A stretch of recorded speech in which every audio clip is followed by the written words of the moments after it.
Have you ever experienced the frustrating, unable to activate error on your iPhone?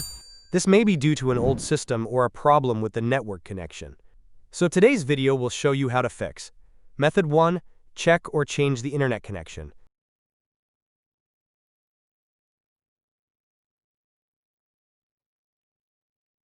Method 2. Restart or force restart your iPhone.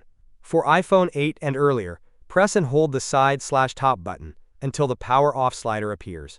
For iPhone 10 and later, press and hold either the volume up or volume down button along with the side button until the power off slider appears.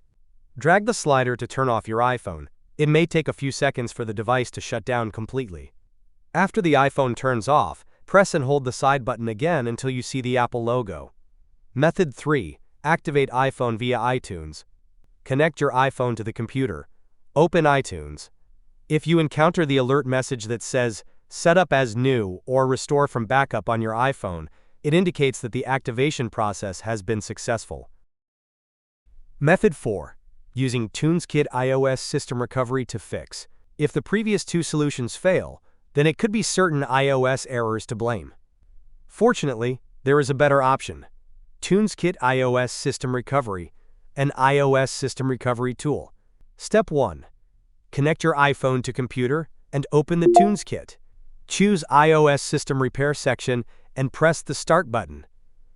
Step 2. Select Standard Repairing Mode. This mode will not lose any data. Next, you should confirm your device information is correct and then press the Download button to download the firmware package. Do not disconnect from the computer during the download process. The firmware package will start to be automatically parsed after downloading. Then click the Repair button and wait for the recovery process to finish.